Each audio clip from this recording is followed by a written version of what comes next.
All right, everybody, we are going to get started as soon as I will open with the open meeting law notice. The open meeting law requires that I notify the public that this meeting is recorded. Therefore, please be aware that an audio and visual recording of this meeting is being made by Boston City TV, a part of the City of Boston Office of Cable Communications, and is being broadcast on Xfinity Channel 24, RCN Channel 13, and FiOS Channel 962. I am Andrea Patton of the Disabilities Commission, and with that, I will hand it off to Chair of the Advisory Board, Olivia Richard.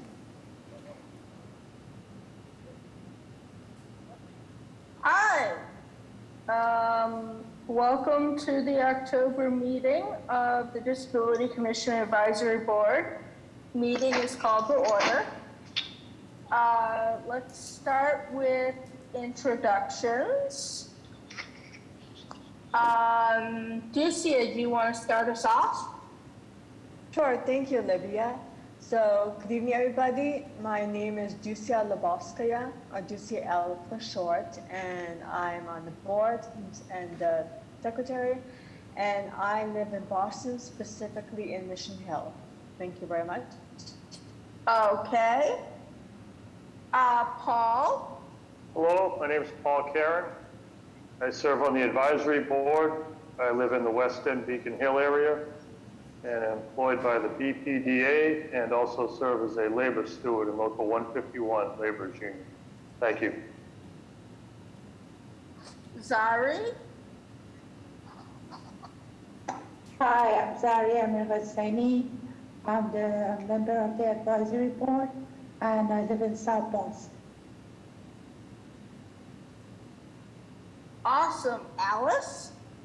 And hi, I'm Alice Fisher, and I'm on the board, and I live in the South End. Carl? Hi, this is Carl. I am a deafblind individual, and I live in Brighton, Massachusetts. And Wesley? Hi, everybody.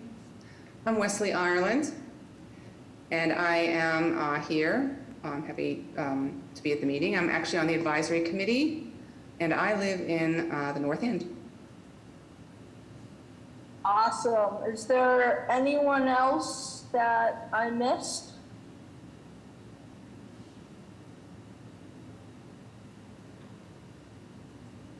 No? Okay.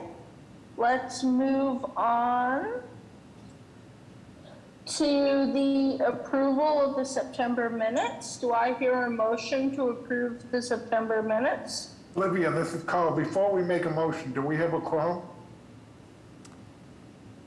Yes. Hi, Carl, Okay, this is Andrea. We have 7 members of the advisory board, so yes. Okay, great. Then I make a motion to approve the minutes. Excellent. Anyone second? Second. Okay. All in favor? Aye. Aye. Any opposed? Okay, we approved the September minutes. Let's move on to the project presentation for the Green Line Symphony Station. You can start.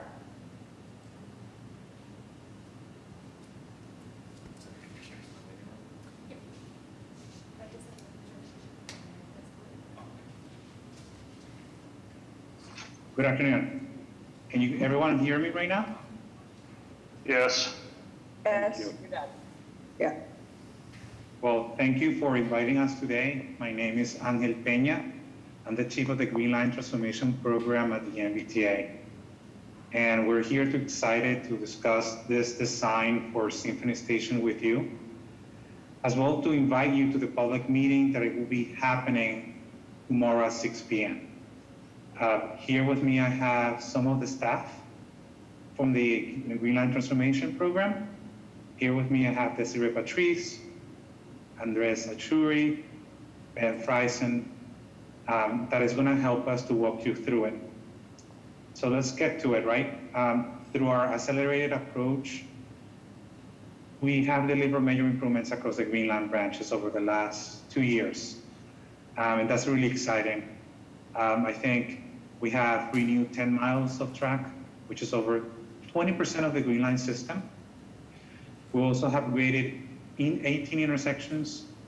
We have replaced 20 units of special track work that helps with the reliability of our system. But also we have completed the Fenway Portal project that improves the resiliency on the D branch. So the exciting thing about this, there's a lot of work that we have been able to accomplish in a short time frame. And I recall that, I think it was 2 years ago that before the pandemic, my team and I went to the City Hall and present to you, and I hope you can see how many things that we talk about is happening. So this is really exciting. And what these upgrades brings is not only a system safer, but also makes the ride smoother, and more importantly, more accessible for pedestrians, bicyclists, and riders of all abilities. So we're really happy to be involved in this and giving you this news. But beyond these state of good repair investments that you have seen us doing in the last 2 years or so, we're focusing now on making the system fully accessible. It's something that is part of the transformation program, and we're doing everything that we can do to make that happen. So over the next 5 years, we will make more than 20 Green Line stations accessible, and this includes Symphony Station. So first, just an idea before I go to Symphony Station, let me walk you through some of those projects that we've been working on. For example, the B branch station consolidation on ComAv. We have accelerated that construction, and that is by using the methods of full access closure. Earlier this year, we did that. This is a project that was supposed to be ending sometime in summer next year, and we're happy to report that we will be able to give you 2 new fully accessible stations by the end of this year. So way ahead of schedule, so this is exciting. But at the same time, we're working with the town of Brookline to reopen the new accessible Brookline Hill Station this winter. And we're also working on other accessible designs. We have a long way to go in construction, but we have a lot of accessible design projects, such as Newton Highlands, Hines, and the 4 remaining inaccessible stations of the D branch, which is Beaconsfield, Chestnut Hill, Elliott, and Wapping, which will make the D branch the first fully accessible Green Line branch. So we have many exciting projects going on. But today, let's get to the point. We're here to discuss the fully funded Symphony Station. So let's learn about it.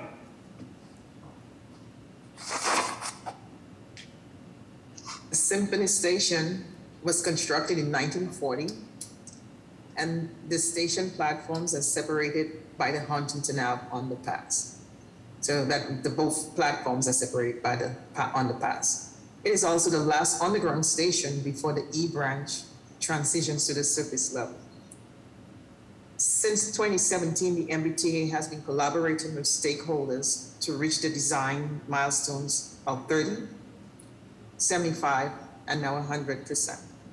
As a result of that effort, the new station design includes stakeholders' input for the 4 new elevators, the raised platforms, and the improved stairways, new areas of refuge, or what is also referred to as areas of safety, new accessible restrooms, and other additional station upgrades. The 4 new elevators that we'll be putting in will be functioning independently of each other. This means that if one of the elevators are out of service, the other 3 will continue to operate without any interruption.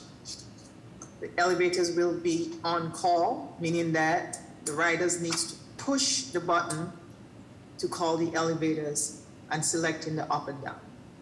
Each floor button will be backlit, and the elevators will be constructed in well-lit areas within the general circulation of all the stations.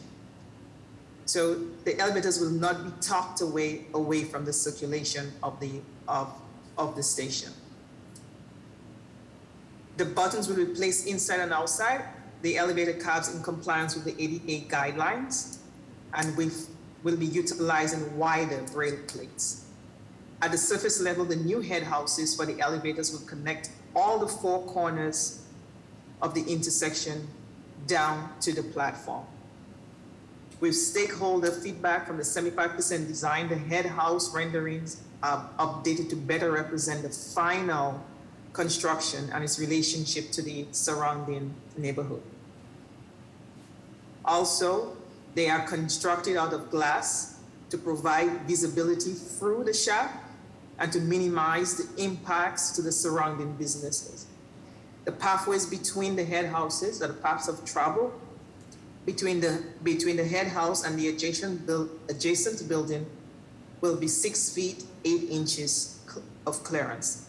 And all traveling surfaces around the head houses will be constructed out of concrete, with the exception of the elevator that is the head house that is located outside the horticultural hall. This is a privately owned area and will be restored to the existing condition by installing the brick pavers after the head house is constructed.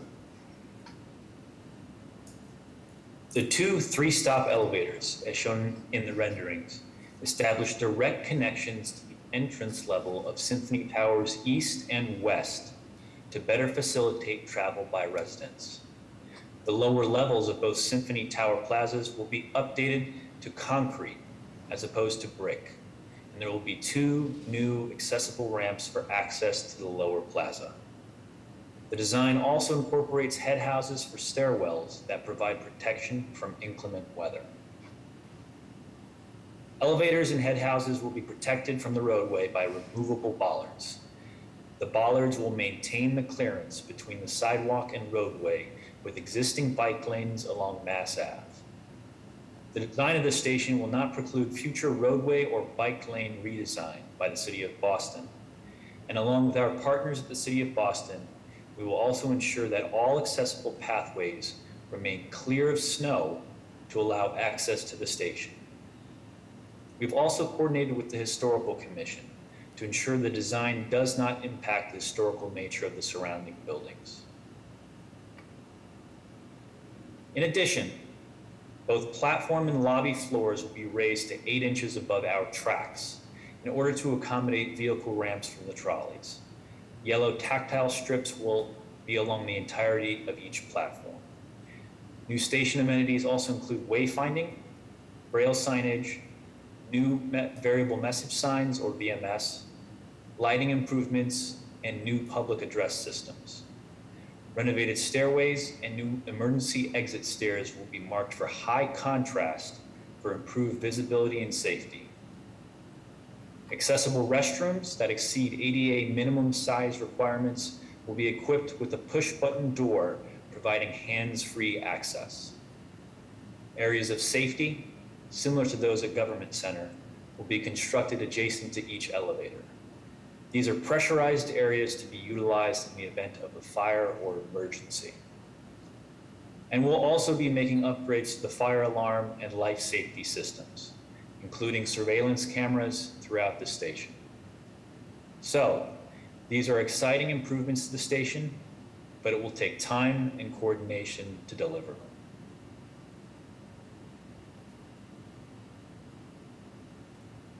We have explored 2 potential approaches to construction: a traditional approach and an accelerated timeline. The traditional approach will keep Symphony Station open during weekdays and will involve 1 year of night work to relocate utilities. It will be followed by 3 years of early night and weekend construction, with the project being completed in early 2026. The accelerated approach will start with the same year of night work to relocate utilities, followed by closing Symphony Station for 1.5 years of continuous construction with project completion in early 2025. Although Symphony will remain closed, E-Branch trains will continue to pass through the station. So what are the benefits and drawbacks of each of these methods? With the traditional method, the station will remain open. However, the project will take longer to complete and impact the entire line. With the accelerated approach, Symphony Station will remain closed for the entire duration of the project. However, we will be able to reduce the construction timeline and bring back service much sooner. After taking all factors into consideration, we have decided to move forward with the accelerated approach. As with any construction, the development at Symphony Station will be disruptive to the immediate area. That's why we have established a number of measures to mitigate impacts of construction on two main areas: maintaining access and vibration and noise. Regarding access, we will use steel plates with a non-slip surface so pedestrians and vehicles will be able to move around the area. For high-speed bike lanes on Mass Ave will be shifted along with vehicle lanes when construction encroaches on the road. For drivers, we will be coordinating with the MBTA Transit Police and the Boston Police Department to help manage traffic throughout the area. Regarding vibration and noise, we will be using a drill pile system to avoid loud pile driving equipment during excavation.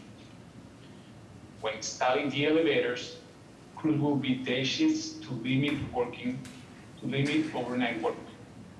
Additional measures such as sound barriers will also further mitigate noise. Lastly, we will also coordinate around major events to minimize disruption. So, looking at alternative service under the accelerated station closure approach, an accessible shuttle will be operated between Prudential, Symphony, and Northeastern stations. Transit ambassadors will assist with accessible vans as needed throughout construction. Route 39 buses will be available and enhanced along Huntington Ave between Forest Hill Station to Back Bay Station. Field staff will monitor crowding and overall ridership to adjust bus counts to meet rider needs. So yes, I want to assure you that once we start construction, our priority is to further minimize disruption and just finish the job as quickly as we can and as safely as we possibly can. That is why GLT is always looking for opportunities to accelerate and amplify this construction period. And like my team member said before, with this approach, we will be reducing disruption to riders of the E-Branch in half. That's right, in half. We're talking about from 3 years to 1.5 years. So looking ahead, we will finish the design, select the builder, and start utility work next year. Once the builder is selected, we will have another public meeting way before we start construction and other briefings with you and the public to give you more detail of the construction process and the logistics. So with that, I wanted to take a time to discuss a little bit about how we're going to keep you and the public informed. So public engagement and transparency is something that is very important to this team. So we have been working closely with the stakeholders such as VSO, Masco, Northeastern, and the Symphony Towers, and we'll continue to do that as the project progresses. But we also have begun outreach around Symphony Station and have distributed flyers to members of the local community within a 1/4 mile radius. So I want to also let you know that we provide weekly program updates to email subscribers through our website. So I encourage everybody that if you want to keep knowing what's happening on the Green Line, to please subscribe to this email. You can do this on our project website and the webpage, and you will be getting email updates every Friday through the program and the project. And this will be one of those projects. And You can always follow up with questions via email to the project team at glt@mbta.com at any time. And yes, again, I mean, this is, we're here to hear your thoughts. What do you think? In preparation for our public meeting that is happening tomorrow. This is a virtual public meeting, and we would love to see you there. And thank you for allowing us to be here. And I would like to, now that I have here the team, I have Desiree, Ben, and Andres, who are very engaged in the project, to be able to walk you through any questions that you might have in advance of a meeting that you think will be beneficial to us in preparation for tomorrow's meeting. So thank you, and with that, I'll just open the room for any questions that you might have. Okay, let's start with Carl.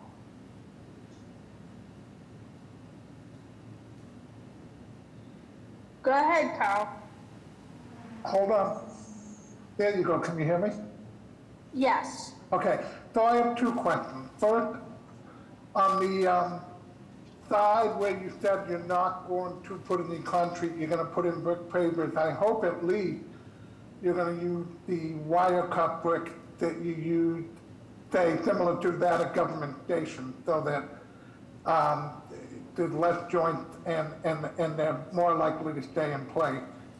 On the three other sides where you're doing asphalt for the 68-degree clearance, since that is not privately owned, why stop there? Why not replace all the brick with asphalt and make it more safer for all the pedestrians and residents of the area?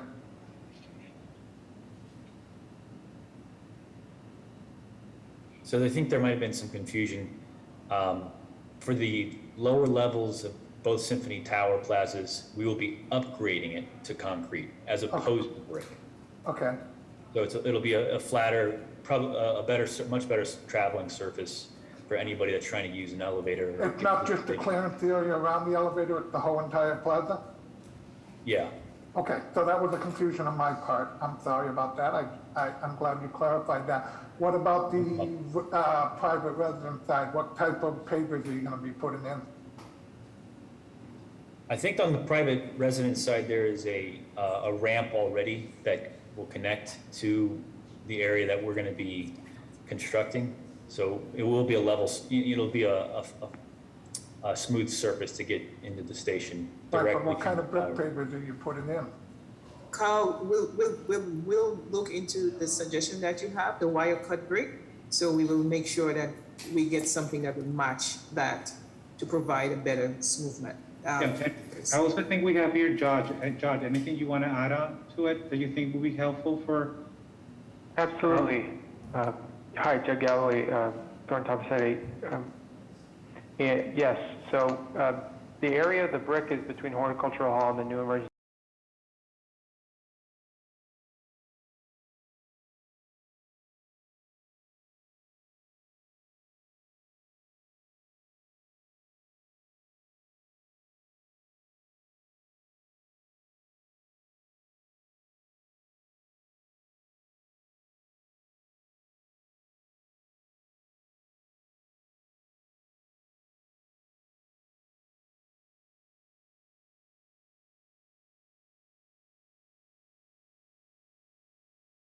My understanding that you plan to add the new elevators and the entrance between Symphony Hall and Horticultural Hall. And so will that change the measurements of the sidewalk? Or will it be the same or reduced width in that area? John, you want to answer that? Yes, I can answer that. Thank you. So on the Horticultural Hall side, on both sides it does change. So on the Horticultural Hall side, there are some existing utility boxes that actually make that a narrower pathway than what we will be putting back. So you'll get, I think it's 7'2" clearance right now between the existing head houses and the boxes, and you'll get 7'4". On the Symphony, on the BSO side, it will actually be it'll be a little narrower. I believe it's about 8-foot clearance, and you're going to be down to that 7'6", 7'4" measurement.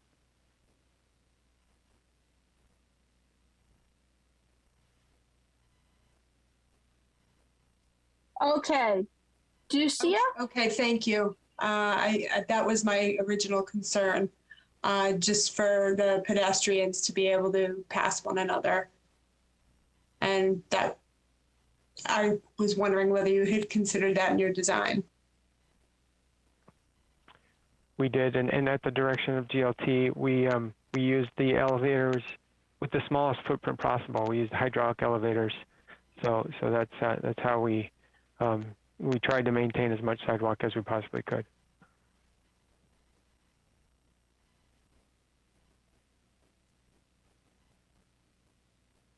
Okay. All right. Ducia, you're next, and then we'll recognize Shauna from the public. Thank you very much, Olivia. Yeah, thank you very much for the presentation. As I mentioned, I have a question regarding Symphony Hall. I'm not sure, maybe you mentioned it, and I was looking at the pictures at the presentation that you posted. I'm just confused. Like, I know there are like two sides to Symphony Hall where you get into the green line. So there's the one place where literally near Symphony Hall, like on that street, there's Symphony Hall, and then there's the one across the street, somewhere across the street. And so I'm assuming that both areas will have elevators, and will there also be ramps? Like at least for the one across the road, there'll be ramps, because there's, I don't go there much, but across the street at least, there's stairs to go down. And like, is there gonna be a ramp for those who want to just go down and then get to the elevator, or what's the structure there? Thank you. I can certainly take a stab at this as well. So yes, there are two. There are 4 elevators. 2 at the outbound side, which is the north side of Huntington Ave at the BSO and Horticultural Hall. And those elevators are 2-stop, one at the surface and then one down into the platforms. On the south side of the intersection near the Symphony Tower plazas, you're correct. To get to the existing stairs now, you have to go down another set of stairs into the lower plazas, right? Well, the 3-stop elevators that will be over there, the actual surface stop is going to be on the sidewalk on Mass Ave. So it's not down in the lower plaza at all. So the elevator stop is elevated to the surface street. There will be ramps to access those lower plazas, so you can get access to the businesses, or if you want to take the ramp down to the refurbished stair entrance, you can do that. But for elevator access, you will not need to go into the lower plazas. Thank you very much.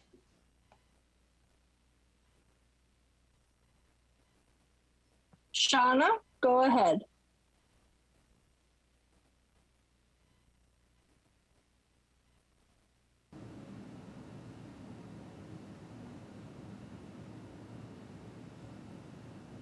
Okay.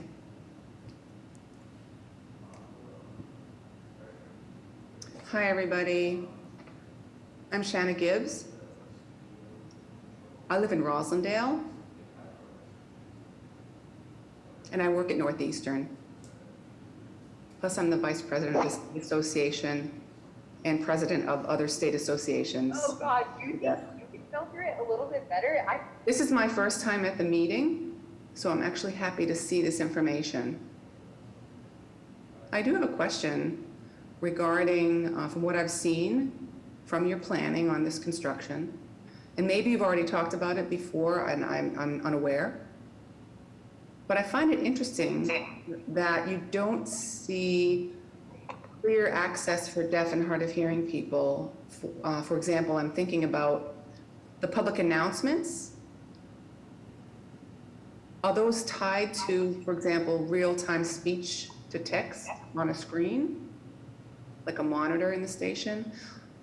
Something like that might be visible for deaf and hard of hearing people coming into the station. And also in terms of video messaging, there are usually recurring messages that probably should have an ASL interpreter embedded into those messages. because that would show some ongoing, this is specifically for ongoing messages, to have that information in ASL.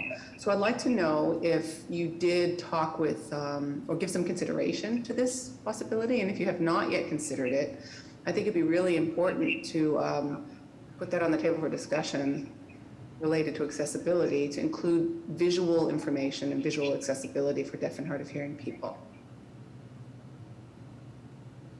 Yes, that's an excellent question and great point. I would like to tell you that the customer technology department is piloting a new program that we will be taking advantage of. So we will be installing a screen on the elevators as well as in the station, such that they can broadcast messages throughout to patrons at both the platform and surface level. So I will have to get back to you on whether or not those will have ASL interpreters or have more information on that.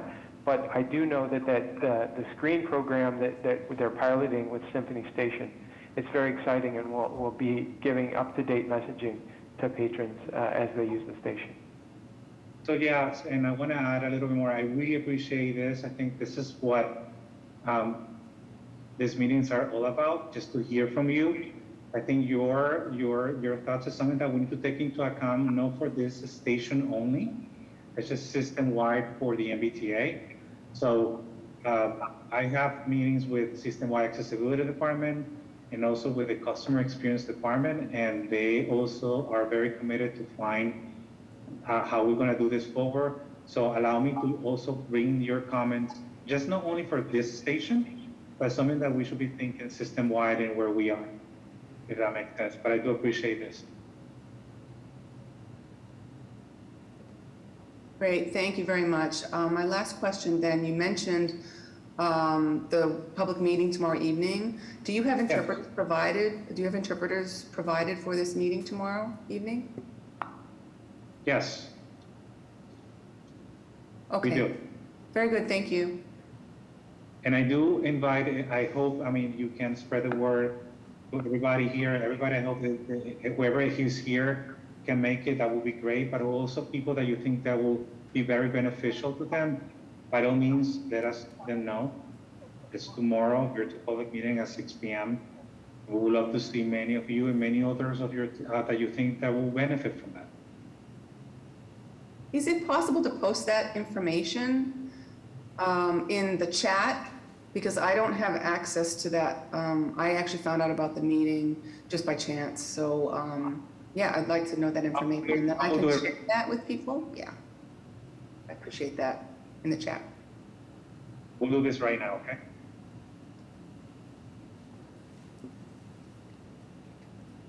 All right, Jerry?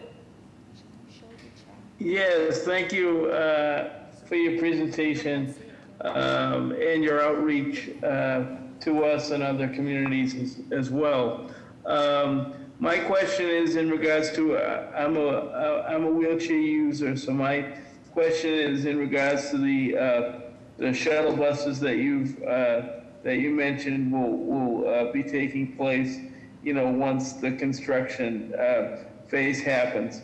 So I guess a precursor to that question would be, and I know these are, you know, I know you're hoping to start construction by next summer, but does that look to be a target that you can meet, or are there still things up in the air at this point?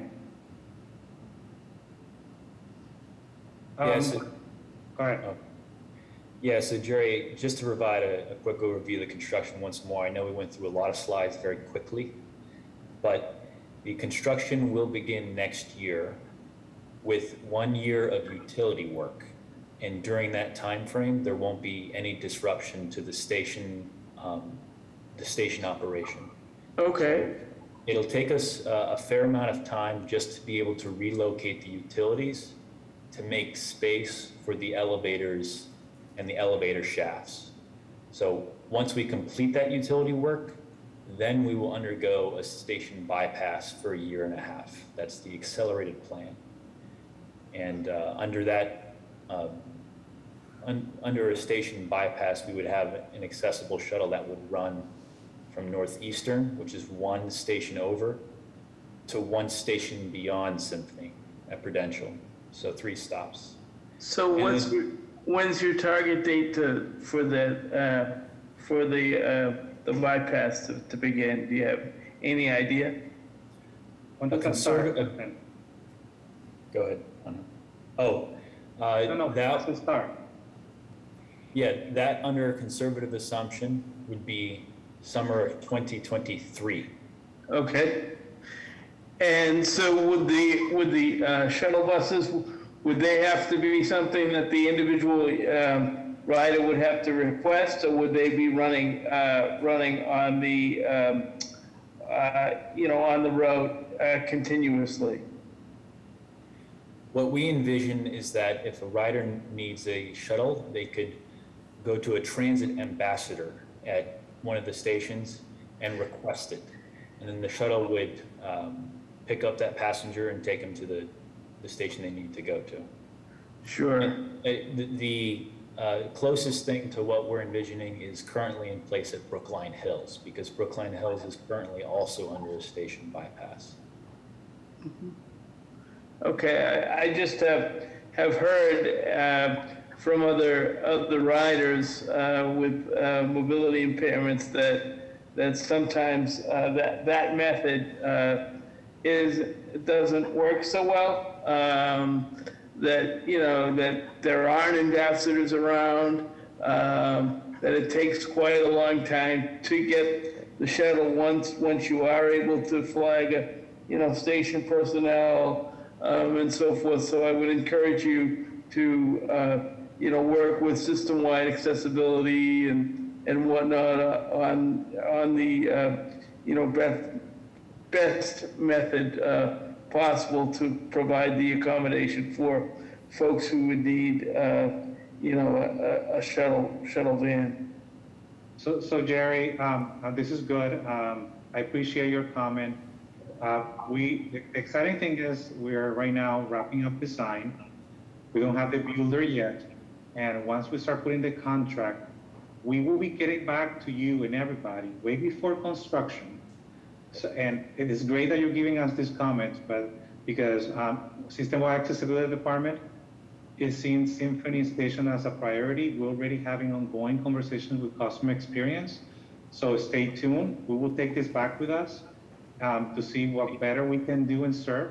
And we have some time to plan it out. As you can see, the construction doesn't start yet. And so we have some time. And we will have another public meeting after tomorrow where we can lay out, once we have the builder in place, contract in place and everything, on what we're thinking to make sure that everybody's satisfied approach. Great, understood. I'm just providing feedback from what I've heard. Around the existing shuttles, they haven't worked so well. So there's room for improvement. So, thank you. Thank you, Jerry. Thank you, Jerry.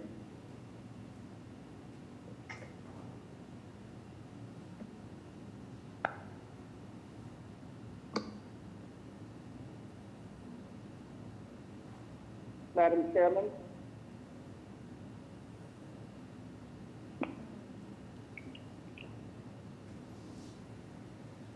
This is Madam Andrea. Chairman? Olivia, you're muted. And I'm sorry, I have no way. sorry, is Yeah, that you, go David ahead. Vieira? I think we hear you. Go ahead. Okay, I'm sorry, I have no way of being recognized when I'm on the phone. This is David Vieira from Hyde Park. I just would like to bring up again the subject of backlit panels on the elevators. If you're going to make it a truly accessible elevator, you really need those backlit panels for the vision impaired. And I know I brought this up at the last meeting, and hopefully you can look into it and see where we can go with that. Thank you. Did he say that? He said it. Ask him to say it. So Judd, do you want to weigh in on Did he already say it, Bowie? any advancements in that area? Yeah, I think we've discussed it, and we've looked at the backlit panels from manufacturers. It's not currently the MBTA's design standard, and that was due to problems with, one, visibility with exterior conditions, in sunlight. Also, those backlit panels tend to be more vandal prone and break down or break apart more often, and so they result in elevators that are taken offline and then have disabled elevators and prevent access to the station. So the MBTA's design standard is to not use the backlit buttons, but the center lit buttons for that purpose and that reason. I understand that, sir, but it's my position to keep pushing for that regardless of whether it's part of your design standard, because that makes it more accessible to some of us who can't really see where the panels are and have to feel around for what corner I have to go to push buttons. Thank you.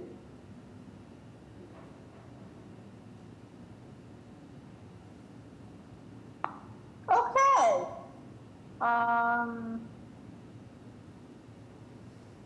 Are there any other? All right, not seeing any other hands or input. I think we should move on to the department presentation. Thank you to the Green Line Extension, or the Green Line Transformation folks for their presentation tonight. And we look forward to lots of people seeing you tomorrow. Great, and I appreciate that you invited us here. I also included the information of the public meeting on the chat, so please feel free to spread the word, and we'd love to see you there if you can make it. Thank you for letting us be here today. Great. All right, Andrea, who do we have for the department presentation? Yes, that is the Department of Public Health, of Mental Health, DMH, and we have Patricia Cadet. I'm going to pin you. Hopefully I said your name right, but Patricia, I will let you introduce yourself. Hi, my name is Patricia Cadet, and I'm from the Department of Mental Health. So I'm going to do a presentation in regard of our services, adult services, and children and family services. So let me share my screen. Let's see. Okay.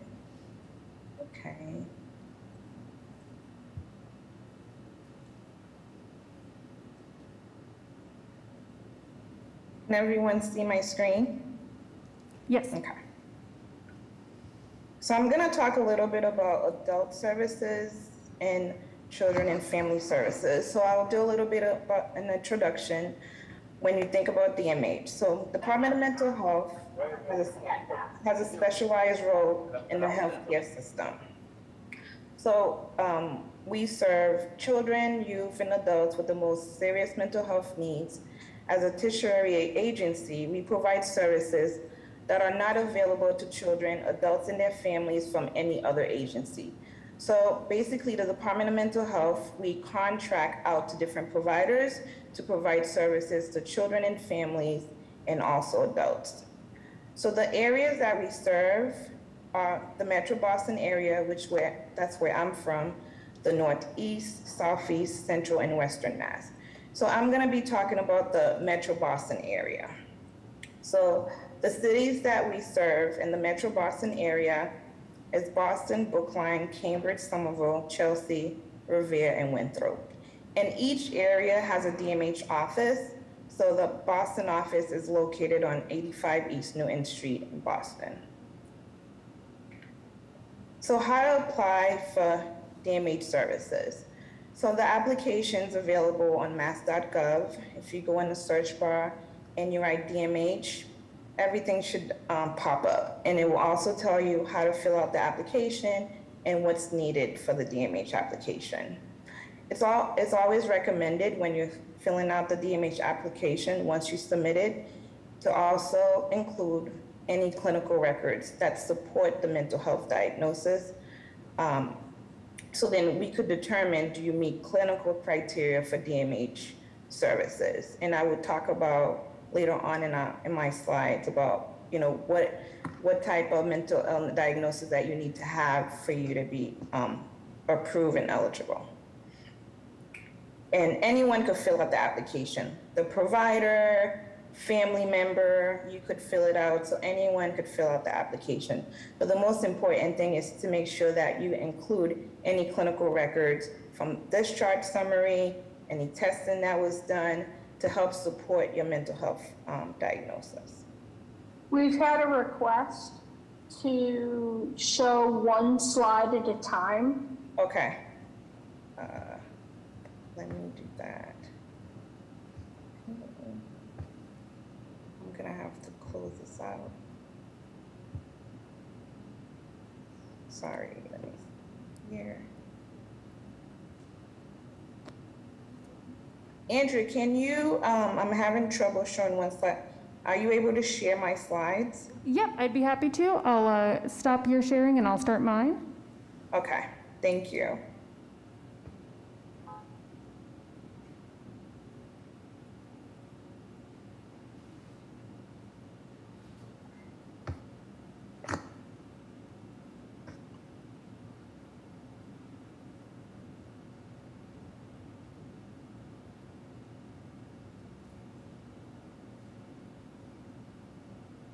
Okay, thank you. So basically, so I went over how to fill out the application. Everything's located on the mass.gov. Anyone could actually fill out the application. An individual, providers, family members, a guardian, so anyone could fill out the application. So the most important thing is to actually provide the clinical information, which is any inpatient records, testing, admissions, any discharge summaries to support the application so the process could move a little bit faster. And once the application's been filled out, there's an email address where you could send the application or you could mail it to the 85 East Newman Street. You could go to the next slide. Thank you. Which I went over, so anyone could fill out the application. So once the Service Authorization Department receives your application, you would hear from somebody within 7 days to actually confirm that your application have been received. And usually if we have any questions, we would actually either call or write to the person that actually filled out the application. So the whole process usually takes about 90 days to actually process the application and for somebody to actually get services. Next slide, please. Okay. So the Child, Youth, and Family Services serve age 22 and under, and adult services is 18 and older. And we also serve transitional age groups, 16 to 22. So each applicant that gets approved for DMH must have a functional impairment. And so basically your diagnosis must be impacting the way that you live your daily life, how you function. So it could be having trouble getting to your doctor's appointment. It could be you have trouble, we also help with employment services. It could be helping you get a job, or it could be you need help taking your medication. So as long as your diagnosis is impacting the way that you live successfully out in the community, you would meet criteria. And your mental diagnosis duration has lasted for at least 1 year or expected to last up to a year. Next slide, please. So the qualifying diagnosis is schizophrenia, any other psychotic disorder, mood disorder, anxiety disorder, post-traumatic stress disorder, and personality disorder. If an individual has ADHD, ADHD would not be accepted as a standalone diagnosis. You have to have one of the other diagnoses. for you to be qualified for DMH services. Next slide, please. So this is the following diagnoses do not qualify as the primary cause of functional impairment for the purpose of service authorization. So neurodevelopmental disorders, neurocognitive disorders, mental disorders due to a medical condition, substance abuse related, disruptive, impulsive control and conduct disorder. And you have to have an IQ at least 70 or above is required to be considered for DMH services. Anything below 70 will be developmental services, which is a whole different agency. Next slide, please. So there's 2 steps to the process. So once you're approved clinically that you meet the criteria, the next step is the needs and means criteria. And the needs and means criteria is basically to figure out what is the need and what type of services that you would need for you to be successful out in the community. So in that process, we meet with the individual, we get feedback from the family, we also get feedback from the guardian or the provider, just to get a sense of like, okay, why is this application was actually submitted to us and what is the need to help the individual. We're a very person-centered agency, so we really want to hear from the applicant to actually figure out what's going to help them for them to be successful. And also, if we're unable to meet the need, then we figure out like what are other services outside of DMH that's able to meet the need of the individual as well. Next slide, please. So I will talk a little bit about children, youth, and family community-based services. So children, youth, and family, they have parent support group. And the parent support groups, you don't necessarily need to be a DMH client or any other agency involvement. So basically, you're able to attend a group if you feel like you need support, like it provides you family resources and training. And all this information that I'm going over is also on the mass.gov website as well. And we have, it's a service integration specialist, which is a consult assigned to, in the beginning of the presentation, I talked a little bit about we contract out with different providers. So these providers also provide services, so which is, we have community services of Roxbury, North Suffolk Mental Health, and JRI provide some of the services as well to youth. Next slide, please. So we also have, so this is for children and youth, after school day program. So basically those are therapeutic group activities for children that's unable to actually attend the mainstream day programs. So some of the providers that we actually contract with is the Home for the Little Wanderers, 12 to 18, the Italian Home, 6 to 13, North Suffolk Mental Health, 6 to 13, Riverside, 6 to 13, which is located in around the Boston area, and also Somerville and Revere. Next slide, please. So Riverside, which is Riverside Community Health Center, also have a program called Life Skills. Basically, this program is for youth aged 12 to 18 that's experiencing significant emotional difficulties, and that's disruptive in the home, school, or in the community. So this program helps for them to learn coping skills, gain insight into their mental illness, improve self-esteem, and also social skills. For this program, you have to be eligible for DMH services in order to participate. Next slide, please. So the services that I talked about for CYF, usually there's an assessment period, and the assessment period is like you assess the needs, service planning, coordination, advocacy. So depending on what the family and the child needs, we're able to work with them. And also provide individual support to the youth and caregiver. And we really like family involvement because it helps to actually work with the individual. Next slide, please. Okay. So intensive community services. So ICS include a range of in-home and out-of-home services for youth, young adults, and their families who are involved with DMH. So the providers that we contract with, if there's a need, like in the home, we also meet in the schools as well. A team of providers will go in the home to help the child and the family, to help manage some of the behaviors or whatever the youth is needs help on. And this service needs to go through, and you need to be a DMH client to actually access the service. So there are 3 types of intensive community services. Intensive home-based therapeutic care is when you have a clinician, sometimes you have a peer that actually goes through, and it's a whole team of actually staff that goes to the home or to the school to actually help the individual. There's also therapeutic group care and young adult therapeutic care. Next slide, please.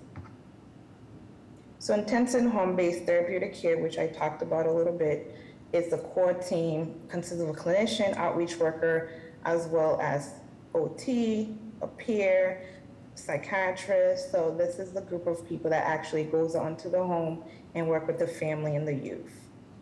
The therapeutic group care is a staff group home living environment where there's staff on site if the child is unable to live in the home. So sometimes they end up living in a group home. So there's staff on site that's able to help them actually work on either coping skills or whatever the needs are. Also, we have the young adult therapeutic care. We provide placement, intervention, and services to young adults ages 18 to 25 to promote health, wellness, and recovery in an unable individual to live, work, and attend school and participate in their communities. So there's an array of services that's able to help youth and children. And usually if you're in a group home, you have staff that's able to help you out. Or if you live out in the community, then you have a group of staff that's also able to help you. Next. So now I'm going to talk about the adult services. So adult services, we have 2 highest intensity services that's out in the community. So the first service is adult community clinical services, which is a service that has a team. It's a team of clinician, peers, employment services. We have a nurse on the team. We have outreach workers, and basically it's a team to help the individual work on what's needed. It could either be family engagement, they may need peer support, symptom management, medication management, skill building, building their skills for them to be able to live independently out in the community. Or we have the PAC team. Usually the PAC team is Program of Assertive Community Treatment. So usually the first service that we would actually offer is the adult community clinical services.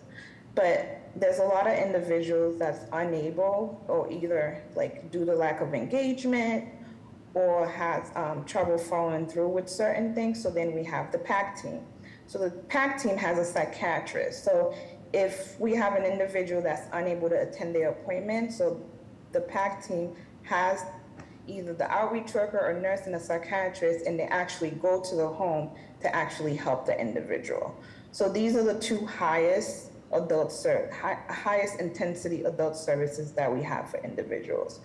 And so next slide, please. Okay.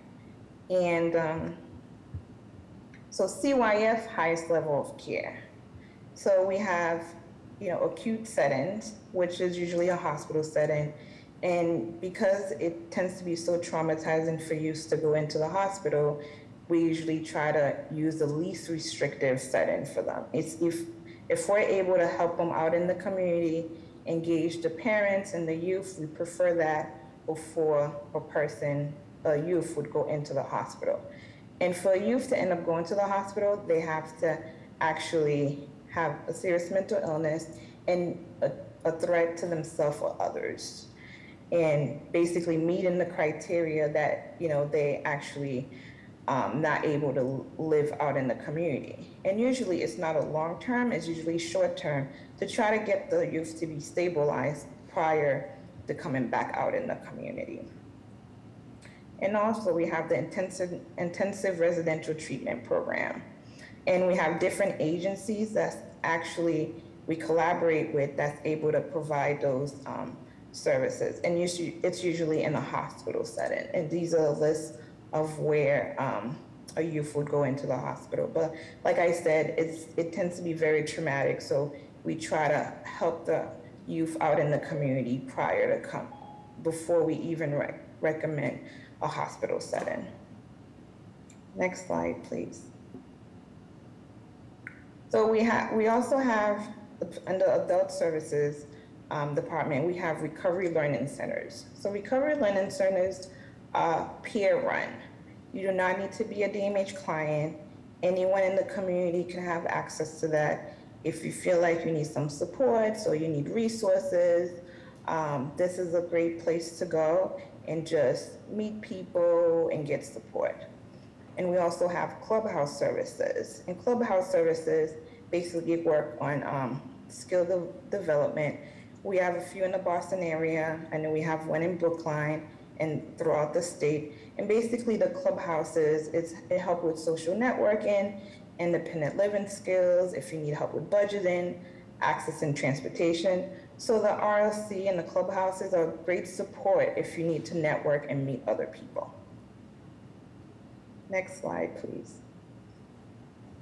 So adult services, I talked about the highest intensity services, but we also have case management services.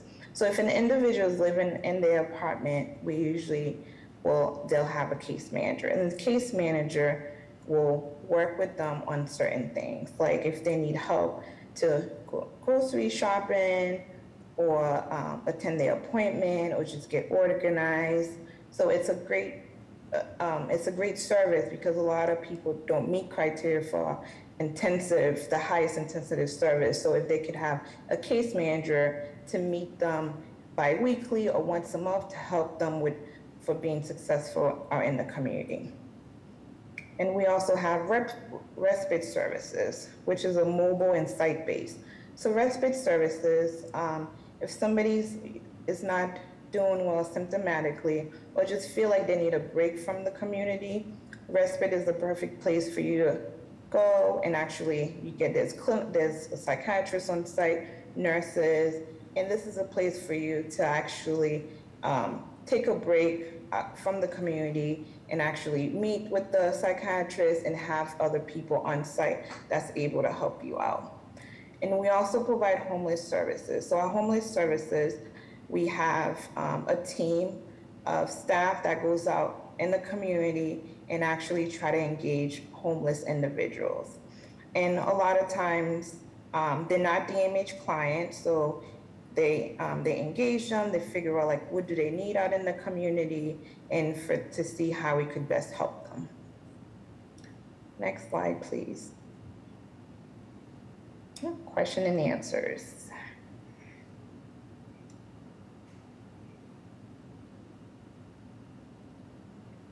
All right. Thank you for the presentation. Let's start with Zari. Thank you, Patricia, for a great presentation. You provide a lot of resources, and I have two questions. One is, could you share your contact information at the end of the presentation so that if we need to reach out to you individually, we can? And then the second question is, you mentioned residential services. And one of the things, I work at Mass General, and one of the things that we realized right away was testing sites that are not as accessible to individuals with cognitive, intellectual, and mental health issues, just because of the difficulty of getting there.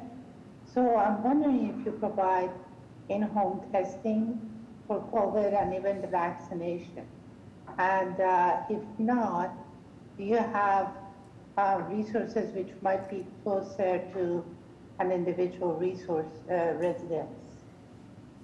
So we do have resources. We do not go in the home to do testing and vaccination, but we do have a list of resources who you could connect with to actually do those things. So I'll share those at the end as well. And also my contact information if you have any additional questions.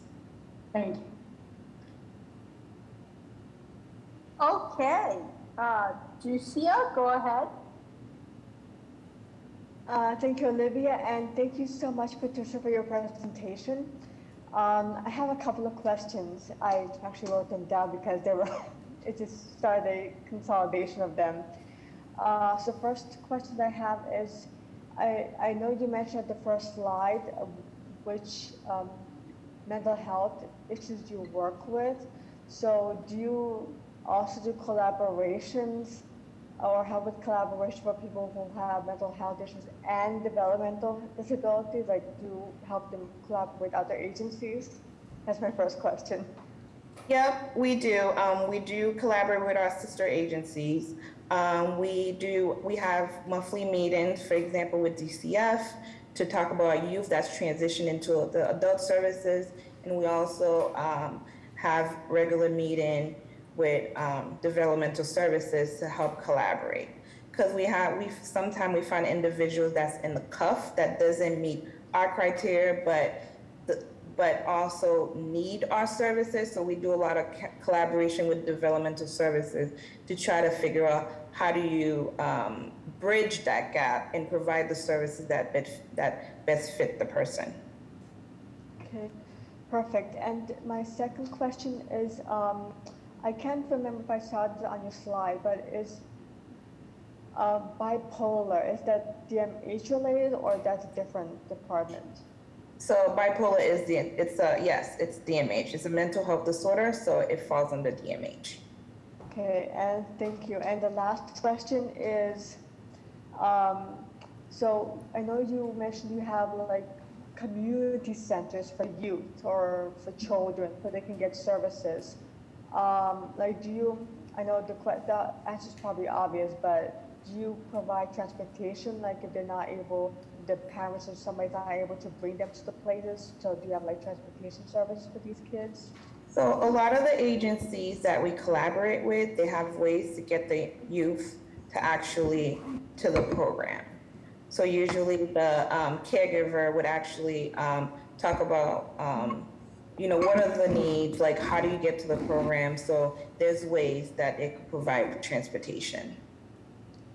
Thank you very much. Sorry, I know I went over the slides pretty quickly. I know it was a lot of information, so my apologies. Okay, Elizabeth Dean Clower, go ahead. Okay. Can you hear me? Yes. Okay, great. Thanks, Olivia. Yes, this is Elizabeth Dean Clower. Thank you for the presentation. Two things. I know these might be very rough estimates or ballpark numbers, but I was wondering do you have a sense of what numbers of clients you're serving in these different programs, or particularly with, I guess these two are somewhat related, that it's not last year's COVID pandemic, but what was the status of the programs seeing people in person? Where does that stand as well? So it's a two-part. Yeah, so I know that that's one of the data that we've been looking at, because since COVID, it's been harder to see individuals, like a lot of family members or individuals in the adult system did not want to be seen because they were afraid of COVID. So we did a lot of phone. So we would do phone to actually check on them.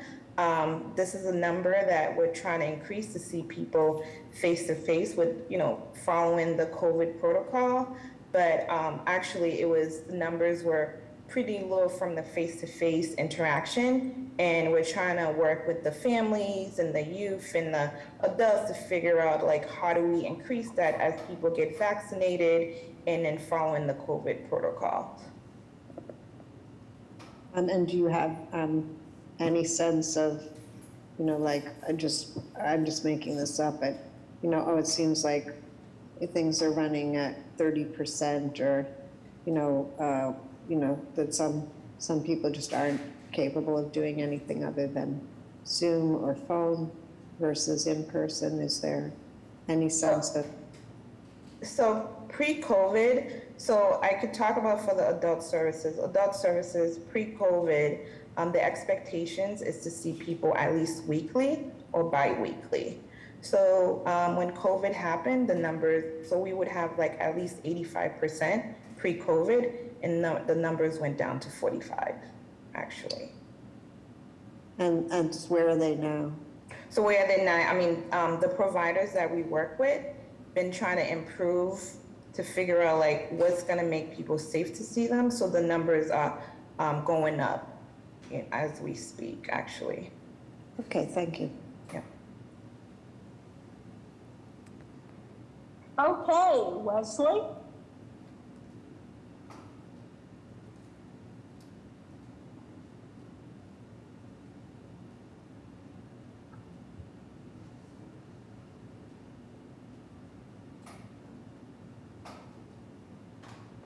Thank you very much. Oops, sorry.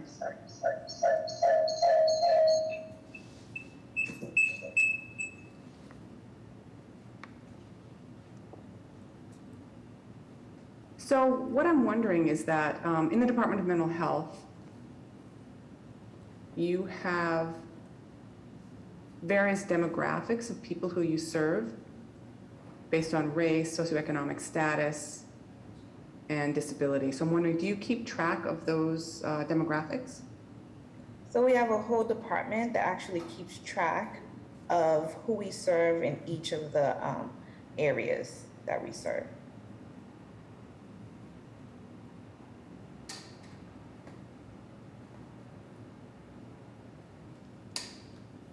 Okay, great. And my other question is, you showed a slide regarding diagnoses that are actually are not eligible for services for mental health services through the Department of Mental Health. You talked about neurodevelopmental disorders and neurocognitive disorders, and I'm wondering if that might be a consideration as a disability if someone has that in addition to a mental health problem. Would they still be eligible for receiving services through Department of Mental Health? Yes, they should, as long as you have one of the primary diagnoses, because a lot of the individuals that we serve, many of them has different diagnoses. So as long as you have the primary as either schizophrenia or any type of psychotic disorder, secondary, like in any neuro diagnosis, you should be able to be eligible for DMH services. And if it comes to a point that we're unable to, you don't meet the criteria, then we figure out what other programs out in the community that's able to serve that individual. So we provide resources as well.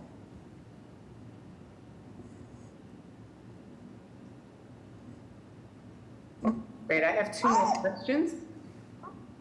You had mentioned that the Department of Mental Health does coordinate with DDS, and I was wondering if you also do collaborative work with the Mass Commission for the Deaf and Hard of Hearing, MCDHH, yes, as well as the Mass Commission for the Blind, for those folks who serve deaf people and deaf-blind people. Yes, we do.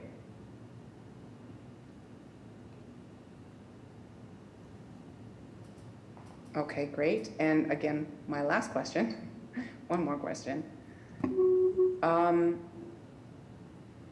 I know that the Department of Mental Health does provide grants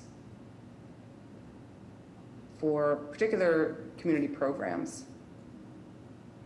Do you still offer these grants? Are they still running?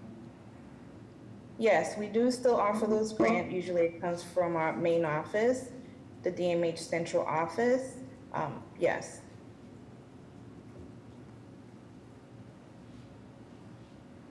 Okay, great. Thank you. That's all I have. I appreciate it.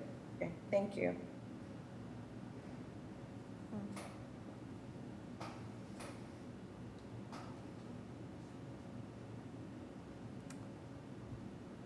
Olivia, this is Andrea, you are muted. Sorry, I said, I actually have a question for you. Okay. I know that the line between DDS and DMH is, it's pretty concrete in that either you fall into one or the other, it seems like, when you apply. And people aren't like that. I mean, my personal experience has been DDS picks up on a lot more than DMH would. I've been denied for DMH a lot. So. Yes, we do find that some people don't fall one or the other. So this is why we try to collaborate with the different agencies to help provide the service that the person needs.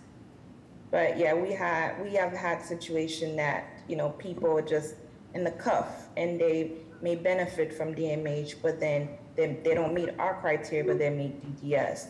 So we have constant meetings with DDS to just figure out who are those individuals are and how can both agencies serve them. Thank you. Are there any other, let's look. Is there anyone else who has a comment or question for Patricia?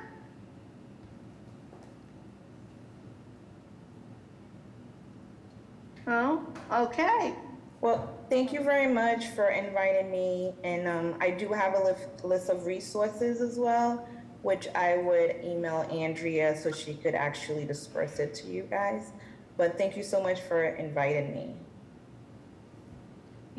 You're welcome. Thank you for coming. We value mental health very much around here. Thank you very much, Patricia. That was outstanding.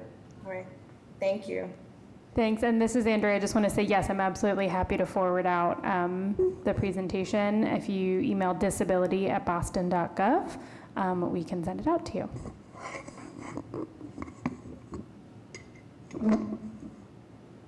Okay, we're moving on to a new feature, member spotlight, and our first member spotlight, which is 5 minutes for Ducia. Take it away. Thank you, Olivia. Yeah, hello back, everybody. I'm Ducia, and I'm in Boston, live in Mission Hill. And something interesting about me, so I do a lot of advocacy for various, I go testify at the State House and local governments, and nationwide I do advocacy for various disabilities, and I love horse riding, I love swimming, different sports, and yeah, I kind of wear different hats because I also do a lot of volunteering, and I'm in the medical field, and I'm a part-time student. Thank you.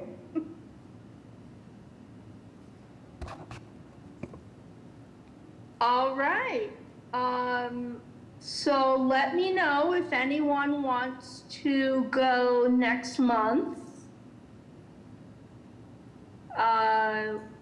We're gonna go monthly with this, and just so everyone has a chance.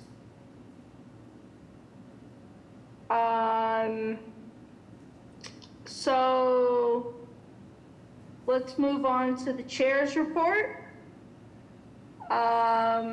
My report is that early voting starts Saturday, October 23rd, runs through Friday, October 29th.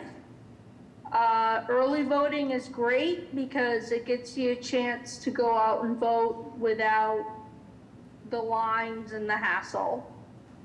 And you get to choose where you do it. One thing I wanted to talk about was the mayor's executive order on tents at Mass and Cass.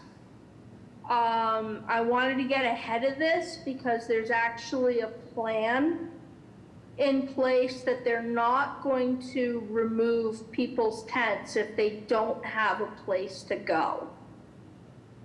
So this is not the clear out that it sounds like.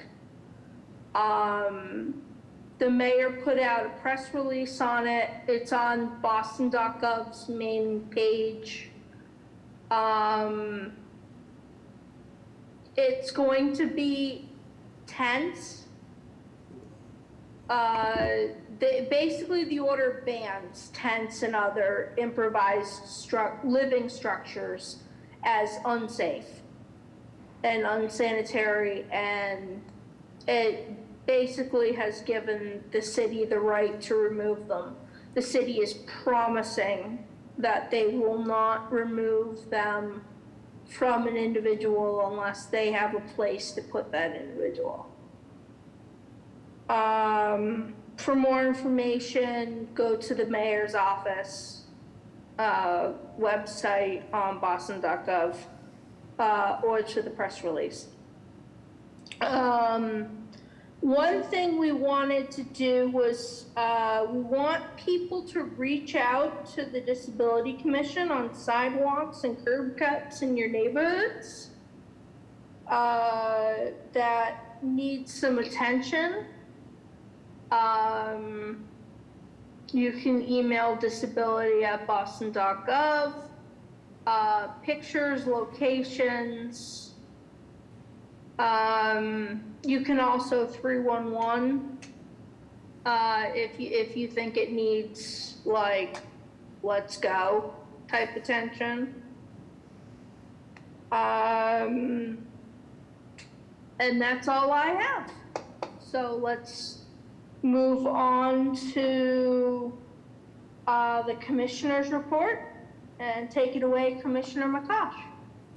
Thanks, Olivia. Good evening, everyone. It's nice to see you all here tonight. A few of the things Olivia touched on I will follow up on, but we can pull up my slides and we'll start from there. So my first update is on civic engagement. As you all probably know, we have the election coming up in 2 weeks, less than 2 weeks now. So some important announcements we had made last week, a couple weeks ago, was that the city has implemented accessible electronic voting. So this allows Boston residents to cast their vote electronically. You must request an application to do this, and you can get more info at boston.gov/election. And I'm gonna have Andrea mail out these slides after the meeting too, so you can click on all the links. Also, the city has a number of ballot drop boxes in different locations, and these are available for people who requested a mail-in ballot. And it's important to remember that you don't need a reason any longer to vote by mail. You can just request a ballot by mail. I believe that deadline has passed, or is that still coming up, Andrea?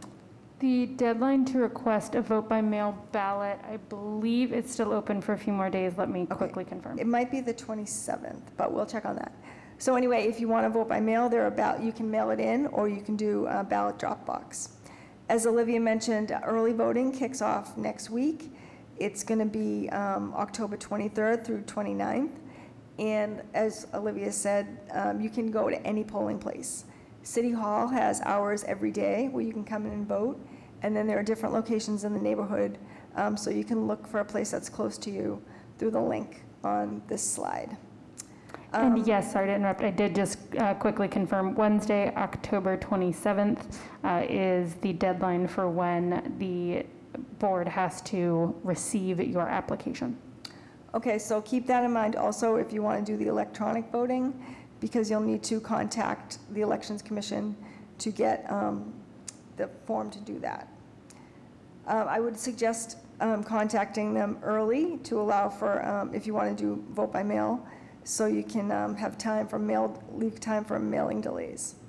And then the other important date is November 2nd. That's the general election, and that's only in person at your polling place.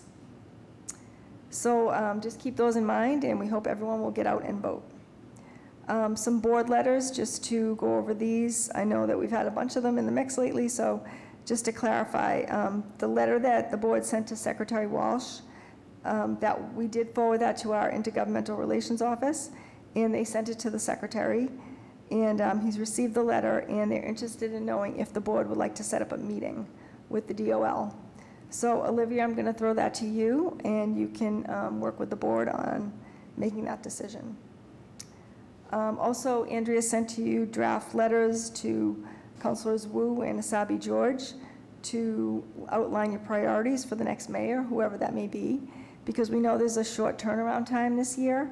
The election is November 2nd, and then the mayor will be inaugurated just a few weeks later. So it's not the usual November to January timeframe that we have. So we want to hit the ground running and make sure the mayor knows your priorities. And sorry, Councilor, or Commissioner, just to step in a second here. This was Wesley's suggestion from last meeting. I know there was some confusion about them being attached to the email for your review, but please let me know if you couldn't find them, and I can always resend them. They are drafted to be sent as soon as today if the board should choose to vote to do so.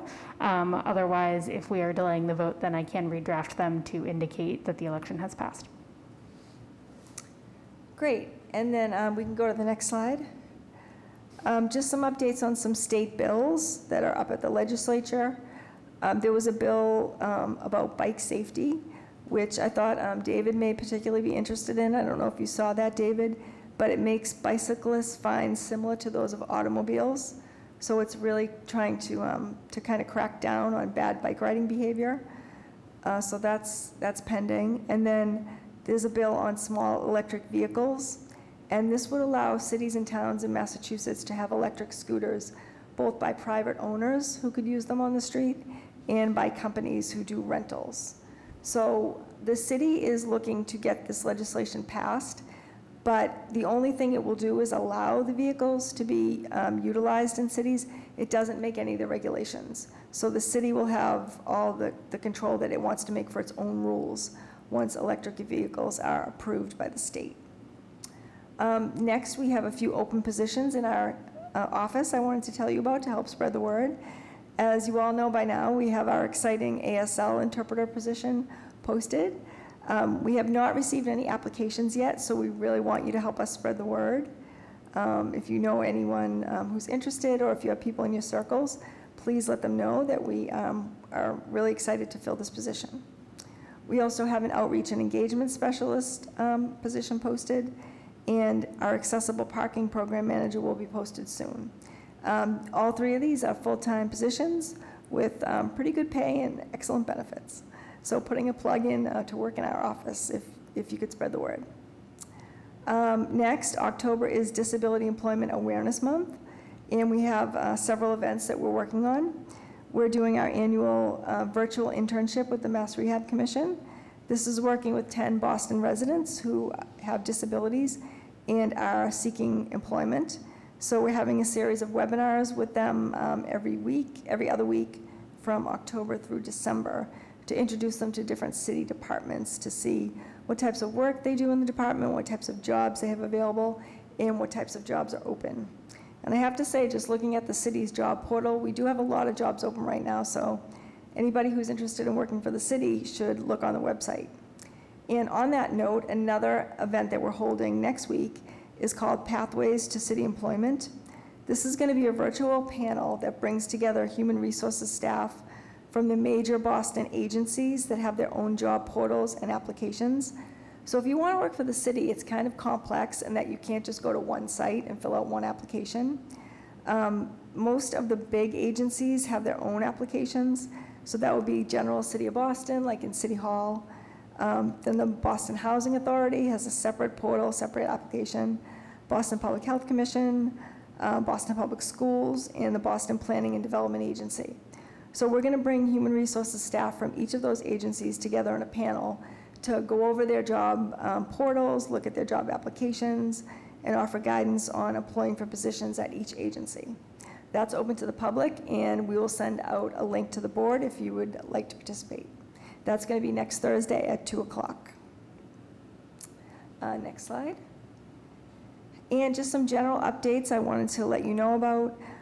The curb ramp settlement that we went over last month in detail, that was, it was filed by a lawyer and 5 plaintiffs from the city to look at accessibility of curb ramps in Boston.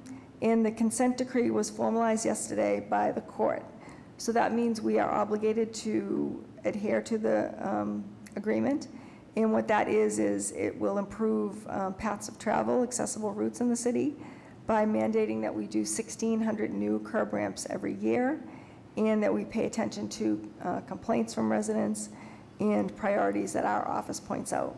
So as Olivia mentioned earlier, if there are sidewalks, main stretches of like streets or throughways that you know of that are in really bad shape, or even just one-off places that are pretty beat up, please let our office know because we can prioritize these requests. Outdoor dining, I'm sure many of you have seen that around the city all summer, all for the last 2 years. It will be ending soon. It's ending in November 1st for the North End, and then at the end of the calendar year for the rest of the city. The last 2 years, this program was operating under state of emergency guidelines. So we're working right now on a permanent program which will have different guidelines, which will be more strict with building regulations and accessibility regulations. So we're working to set that program up now. The bike outreach plan, we got our grant funding period extended through December of 2022. So we have some more time to spend this money to put together a really thorough outreach plan. We did meet with the Boston Transportation Department and their bikes office to talk about some videos that they're working on to raise awareness.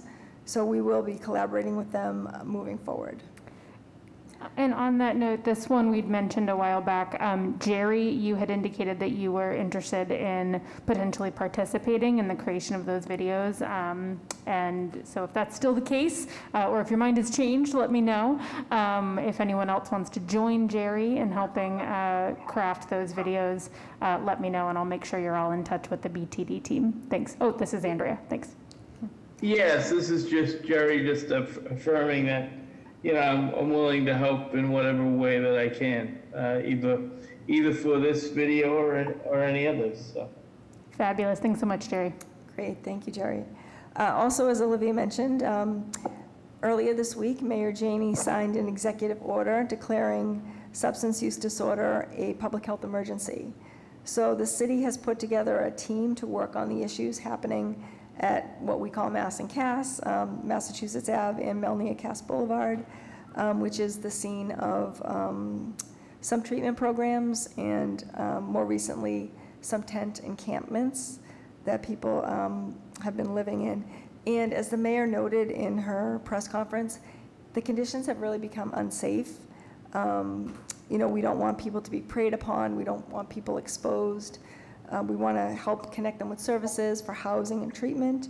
So that's going to be the focus, is really focusing on the people to make sure they get what they need. And then at the same time, the city council is holding a hearing on ensuring that the sidewalks remain accessible and open to the public, because it can be tough to navigate through there if there are temporary housing set up in tents and other encampments. So we're going to look at both issues. First, treating the people, and then secondly, keeping the sidewalks clean. And as Olivia said, it's going to be very different than the operation that happened a few years ago, where the city kind of came in and cleared everything out. There were horrible images of wheelchairs being thrown into dump trucks, and it's not going to be like that. We're really going to focus on getting people housed before we remove the encampments. And then finally, just a note on the ride. I'm sure you all know there's been a lot of complaints about schedules over the past year. So the ride sent out 2 notices recently to its members that they're reverting back to the old scheduling platform. And the new one just had too many challenges that they couldn't figure out. So anyone who uses the ride or anyone who knows about the ride, after my report, I welcome you to talk about that if you have more details on the changes. But we hope it will improve scheduling because I personally have heard a lot of complaints and it's been really tough for a lot of people. And then my last slide is on the Community Access Monitor training, which Patricia has been working with the Mass Office on Disability to set up for the board. 2 dates, if anyone's interested. I know a few of you have expressed interest, but we'd love it if anyone who can attend would attend. It's a super helpful training. So the 2 dates are listed here. It's going to be those 2 dates, not either or. It will be both. So we hope anyone who's free will attend. And then finally, our detailed report tonight is on the captions ordinance. The City Council hearing is scheduled for the 2nd week in November. It's going to be a virtual meeting. It's sponsored by Councilors Flynn, Mejia, and Braden. And it's on the Neighborhood Services Committee, City and Neighborhood Services Committee. We've begun our outreach to the disability community and business community.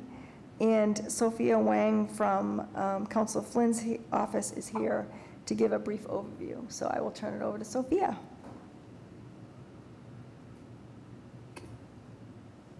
Hi, everyone. Can everyone hear me? Yes, we can. Yes. Okay, great. Hi, everyone. My name is Sophia. I'm from Councilor Ed Flynn's office. Happy to be here to give some brief overview about the council hearing that's happening next month on the 8th at 2 p.m. Next slide, please. Yeah, so this is in partnership with the Disability Commission, and we know that having closed captioning available in public-facing television is a very important issue, especially in light of the COVID pandemic.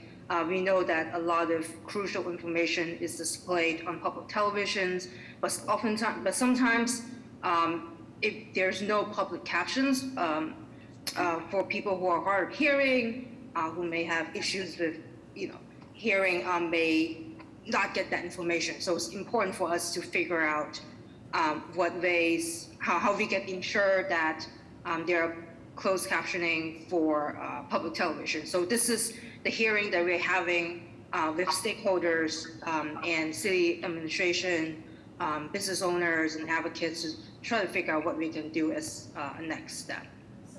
Can I just jump in for a minute? I'm sorry, I probably should have done this slide because you're not probably super familiar with it, but so I'll just jump in for the rest of this one. As the board probably knows, but maybe members of the public do not know, we noticed this issue was really an issue of equity for people with disabilities during the height of the pandemic because the mayor was on TV every day giving press conferences and Public Health Commission was giving emergency updates and critical information for residents, and we realized that people who were deaf or hard of hearing had no access to this information. So one of our advisory boards, Wesley Ireland, proposed that the city require captions to be turned on all TVs that were in businesses or public spaces that were viewable by the public. So I did some research on other US cities that have passed ordinances to require this, and I learned benefits and barriers of this particular initiative. Then I worked closely with my cabinet chief, Chief Marty Martinez, the mayor's office, the Intergovernmental Relations Office, City Council, and other offices that would be involved, like Economic Development and the Human Rights Commission. So we worked hard to schedule this hearing as a first step. So now I'll throw it back to Sophia to go over the details. Thank you, Sophia. Thank you, Commissioner. So this hearing will be on Zoom. There will be interpretation available. So I'm just going to give a brief structure of how the hearing should go. First, Councilor Flynn would usually give opening statements and give whichever city councilors are present their chance to give some brief opening statement to talk about why they're here, what they want to hear about, and things like that. And then we're going to jump right into the presentation of the panelists. We are looking at 3 panels right now. The first is administration panel from city officials, and then we're going to have a community advocate panel, and then we're going to have a business community panel. Counselors is going to have some brief Q&A with the panelists after each presentation to just allow them to get more details and information like that. And then after the presentation of the panelists, there will be a Q&A. There will be public testimony. So this hearing is open to the public, and I'm going to talk more about how you can get involved in the next slide if you want to offer public testimony. So to get involved with the hearing, you can review the docket and the hearing order, clicking on the link. This will be live streamed on City Council TV, and it will also be broadcasted on Xfinity 8, RCN 82, and Fios 964. There will also be a recording available afterwards, usually in a couple of days. And if you want that recording, I'm happy to send it out, and I'll give my email in the chat later on. To publicly testify, you should email cora.mantra@boston.gov. She is the central staff that's assigned to this hearing. So she's going to give you the Zoom link for you to testify. And you would need to sign up with her in order to get into the hearing. And if you feel like you don't want to testify in real time, you can always send in public testimony, written testimony, to ccc.cns@boston.gov, or you can also just send it to me or Councilor Flynn. So after the hearing, usually the chair would place the hearing in committee, so again, in conjunction with the advocates, with the commissioner, with other stakeholders, can decide what to do next. We can, if we feel that there's a need, we can have another hearing to hash out more ideas, or a working session. A working session is just a more intimate version of a hearing where there's more back and forth and discussion. This hearing, what we want to get out of it is to just get some ideas and the feasibility and what we can do next step. And after that, we can also come up with, policy or like concrete ordinance to address the issue. And we can, and if we are running, the hearing is going to happen in November, and the council year is going to end in December. And if somehow we can always refile this next year too, so it doesn't end like on December 31st, 2021. And I think councilor would also very appreciate that you can, keep them in the loop about what you think. So feel free to email our office and other councilors about what your ideas are and the importance of communication access, because we need all the support that we can get, and we need people to understand how important this is. And we can continue to work with, the advisory board, disability commission, other colleagues, and the mayor's administration to talk about implementation and things like that after the election. And I'll write my email in the chat so everybody can, if there's anything that's unclear, or if you have any questions, feel free to email me. Sophia. And the one thing I would point out is there really are 2 communities that will be impacted by this. Certainly the disability community will benefit from it. We have to keep in mind the business community. They have taken a lot of hits over the last 2 years with the pandemic and their economic situation. So we want to be really mindful in our messaging that turning on captions does not cost anything. It's a simple switch. It's not a complicated procedure. It's only a benefit to everybody, but we want to make sure that they don't feel like we're putting another burden or another regulation on them. So we're going to work closely with our Economic Development Office and business owners in the business community, the Main Streets program, local chambers of commerce, just to make sure that they understand like what it will be in practice, that it's not burdensome or expensive. So we will look forward to the hearing. I'll be on a panel along with people from staff from Economic Development and also the Human Rights Commission and the Licensing Board. Then we'll have a panel, as Sophia said, of business owners, and then a community panel of persons with disabilities. So on that note, I will end my report with that. Just one final thing, I want to echo Paul's comments on the presentation from DMH, that it was a wonderful presentation, and October is National Mental Health Awareness Month. So it's really important to keep that in mind, that there are resources available for people who need them, especially for those whose circumstances have been really impacted by COVID. Mental health has been challenging for everybody over the last few years, but especially for people who've already had diagnoses before that, or were undiagnosed, but were struggling with mental health issues. So on that note, I will turn it back to Olivia. Okay, let's move on to the architectural access report. So there's no architectural access report today. Patricia is unable to attend. Okay, that's awesome because we've got like 12 minutes. If I could take just a second here, Olivia, I want to make sure to spell out the emails related to the hearing for anyone who might be on the phone or blind or low vision. So if you would like to sign up to testify, to join the Zoom, Cora Montrod, CORA.MONTROND @boston.gov. And our wonderful presenter from Councillor Flynn's office, Sophia, that is SOPHIA.WANG @boston.gov. Thanks, Olivia. Okay, let's move on to old business. So we collaborated with the Boston Center for Independent Living. They are blasting out the questionnaire that I emailed to you guys with your modifications. As soon as I get response back from BCIL, I'll let you know, like right then and there.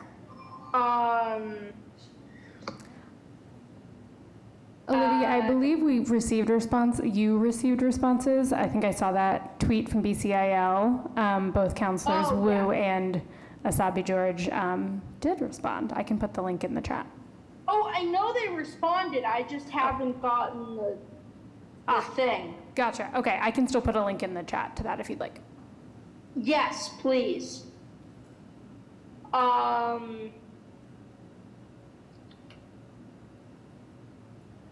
And let's move to new business. I would like to make a motion. We haven't. Not that you're. No. Yeah. I was gonna say that too, Olivia. We need to make a motion to approve the letters to the counselors, correct? Yes, that's the new business. Okay. So Jerry can make the first motion and I can second it. I'll make a motion to approve the letters to counselors Wu and Asabi George, thanking them for answering our questions that BCIL and that the advisory board put together for them. That'll work. Okay, second?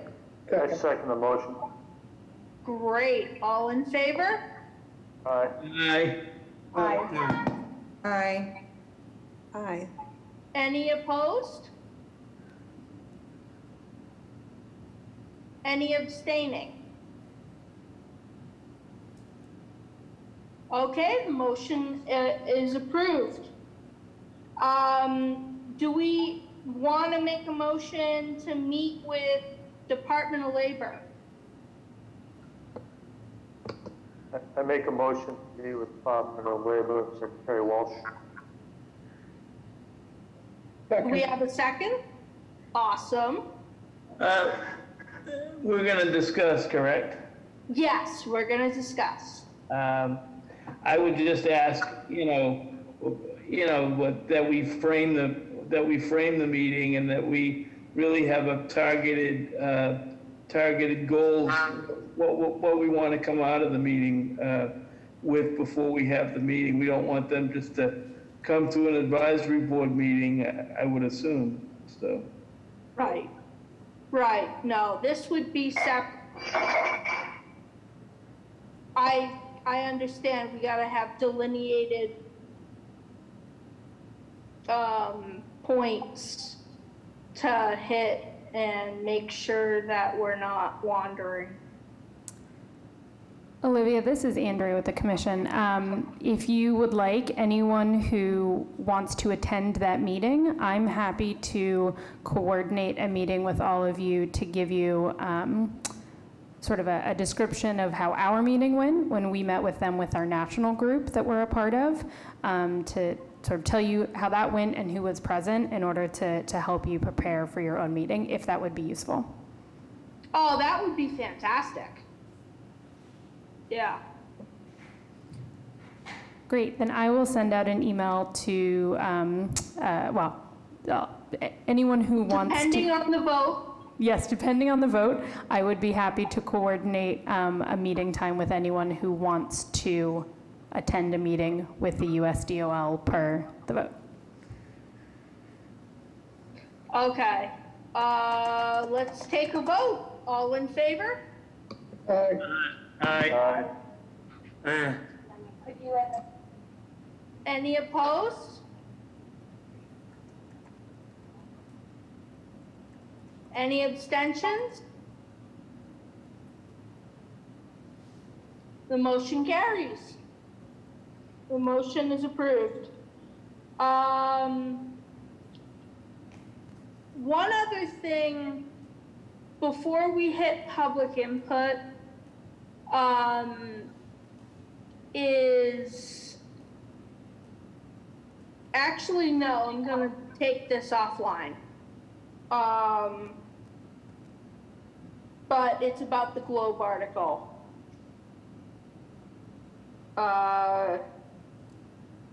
So let's do public input. Anyone from the public, come forward.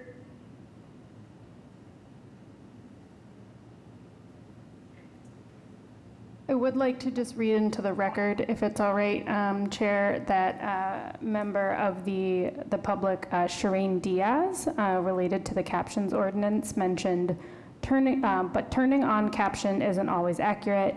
We have to pay for CART to Zoom for accuracy. Just reading that into the record for those who may not have the chat. Awesome.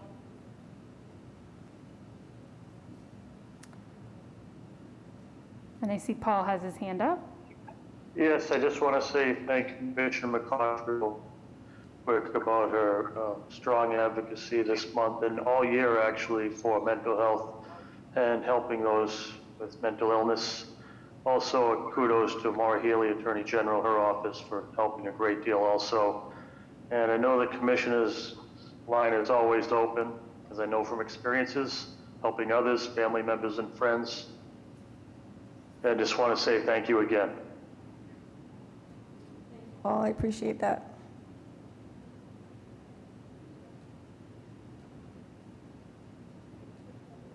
Okay. Any other input from the public?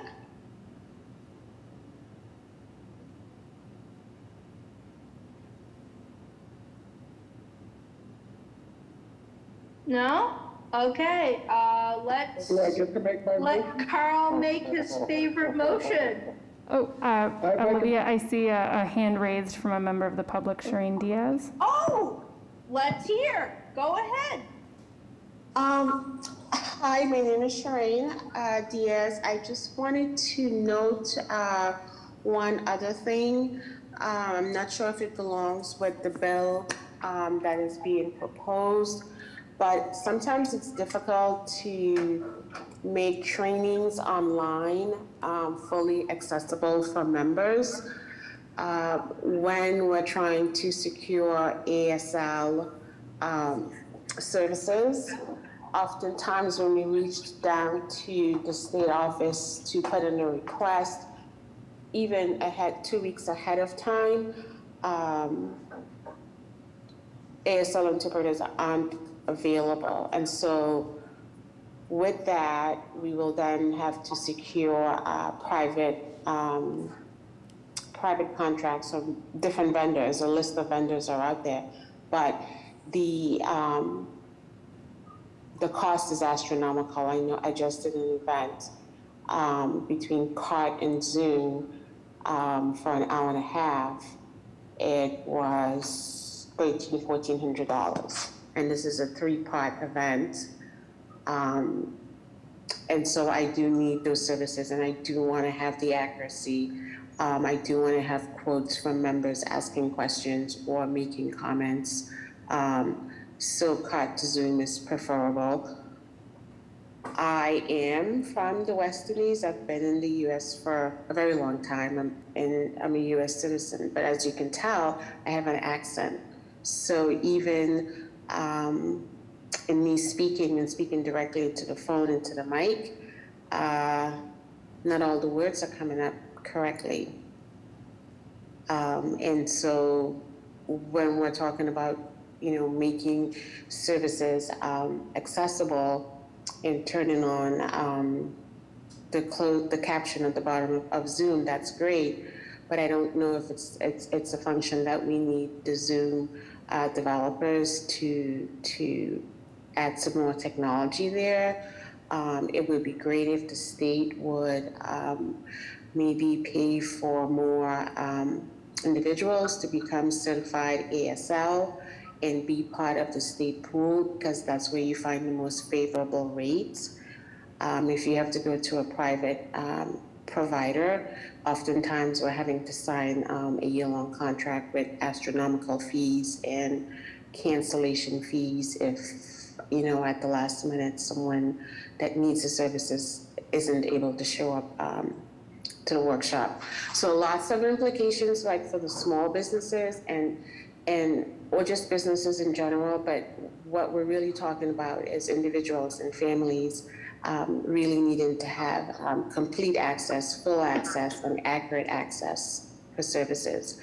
And so we need more funding, either funding to the businesses or the state need to allot more funding to their programs so that businesses can acquire those services at a discounted rate. Thank you.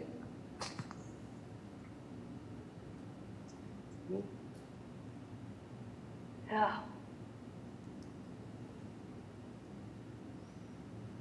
Sorry, I know that was a lot. It's just. No, it's the truth, and it's been an ongoing issue with getting certified interpreters and getting things like that. So.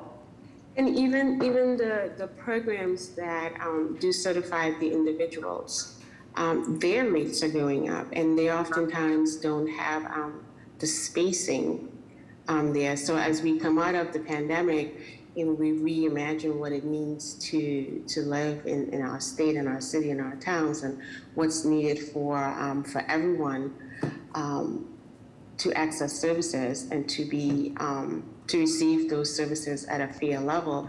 There's just a lot to think about, and I'm glad that this issue is bubbling up to the forefront, and I hope that it's a speedy process with just really good resources for the families, for the individuals, and also for the businesses. Agreed. Hi, this is Andrea from the commission. Just want to say thanks for those comments. If you ever want to connect with us, Shireen, about everything that we're doing, we'd love to talk with you about all of the ways that we're trying to increase communications access, not just at gyms and banks, which is what this effort is focused on. And Chair, I do see that Elizabeth has her hand up. Elizabeth, go ahead.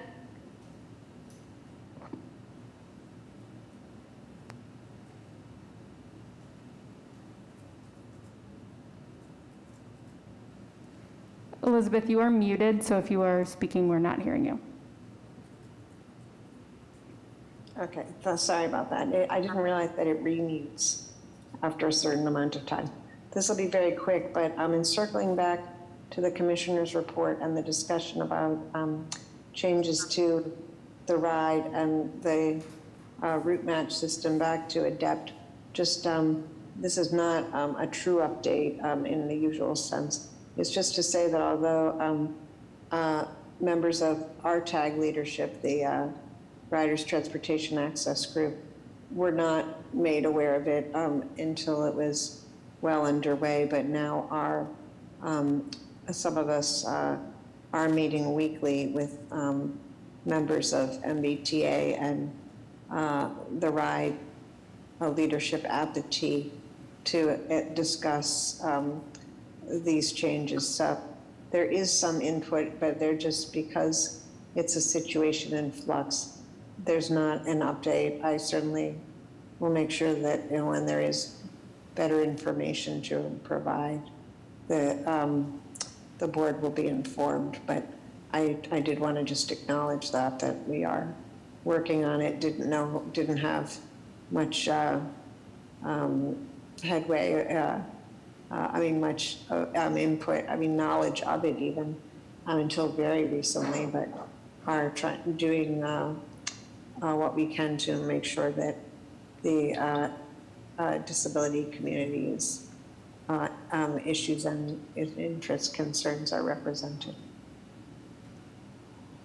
Thank you, All right. Elizabeth. Oh. Thank you. We are over time, so let's make So our... I get to make my motion now? Yes. I make a motion to adjourn. Any second? God, I hope so. Yeah, sorry, seconds. I second. Okay. All in favor? Aye. All right. Have a good time. Enjoy this fall. Go Red Sox. Woo! Solution 6-0 right now. And speaking of Thank you, communications Carl. access, thanks to our ASL interpreters, Lori, Anna, and our CART provider, Catherine. Yes.